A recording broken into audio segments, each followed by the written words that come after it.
Every time I check out a new Galaxy A series phone, I'm always impressed with how Samsung is able to make them so good that there's almost no reason to consider buying an expensive flagship. And in fact, it might probably make you regret spending that much of money on a new flagship phone. This time, the Galaxy A54 continues to impress me after 1 month of daily driving it. I've been using it alongside other similar class phones during the period, and here's why I think it is still among the best choice compared to the rest. Compared to the Galaxy A53, the Galaxy A54 has some interesting design changes. Samsung has finally done away with a plastic bag, and you now get a Gorilla Glass 5 bag that makes it feel more premium. The frame is however still plastic, but to be honest, the matte metallic paint job doesn't make it feel cheap.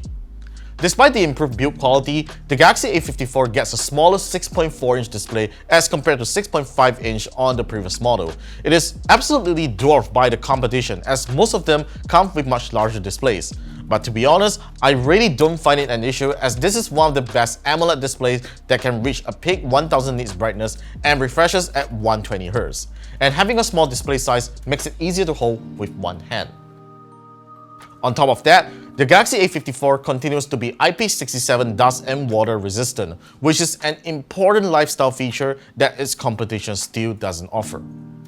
What the Galaxy A54 might disappoint some is its hardware specifications, as it remains identical to its predecessor and is powered by an Exynos 1380 chipset, paired with 8GB of RAM, and comes with double of its predecessor storage at 256GB. Storage is still expandable over a micro SD card. Although there's no major change in hardware specifications, it doesn't mean that the phone couldn't deliver great everyday performance and power efficiency, as I still managed to run graphics-demanding games on my unit without any issues, and it passed our 3D Mark Wildlife Extreme stress test with a very consistent score. I mean, Samsung could have probably used a more recent chipset like the Snapdragon 782G or MediaTek Dimensity 7200 to justify its value over the previous model, but there's probably no reason to do so for the sake of cost savings, and the current hardware still works very well. You shouldn't have issues with it if you are doing regular stuff like texting, social media, browsing, and gaming. Like the Galaxy S23 series, the Galaxy A54 ships with One UI 5.1 running on top of Android 13, which gives you access to a suite of customizations in Samsung Good Lock and run some automations on your phone with the Modes and Routines feature. My unit has been updated to the April 2023 security patch at this time of shooting, and Samsung promises up to 4 years of major Android OS upgrades and 5 years of monthly security patches. This is the biggest selling point of this phone compared to the rest, and in a way guarantees your phone's value throughout the ownership. The Galaxy A54 comes with a triple camera array that sees a resolution drop on the main camera from 64 megapixels to an optically stabilized 50 megapixel camera. It is complemented by the same 12 megapixel ultra-wide and 5 megapixel macro camera from the Galaxy A53. In terms of image quality, the main camera produces decent outdoor and low-light images.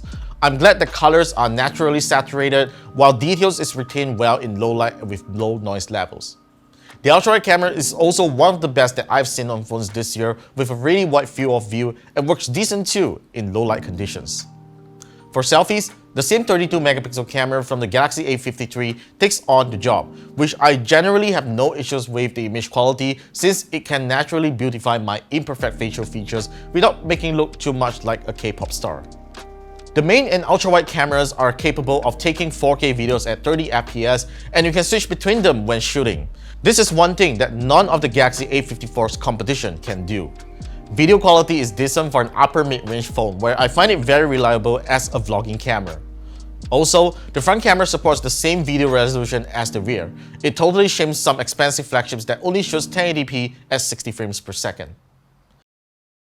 Despite the stereotype about Exynos-powered Samsung phones being more power inefficient, I have never found that an issue with the Galaxy A54, as the 5000 mAh battery was able to offer me up to a full day of usage when I'm connected to 5G networks with a 5-hour screen on time.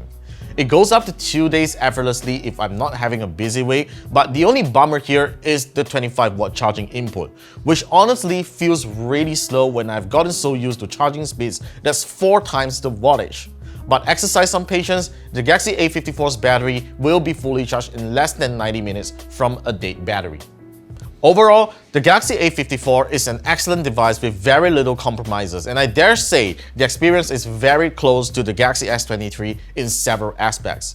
It retails for 1,899 ringgit in Malaysia and costs slightly more than the Galaxy A53's launch price, which I think is totally worth getting over its predecessor for its better build quality and improved main camera. And compared to its competition, Samsung's commitment to longer and regular software updates is a big win.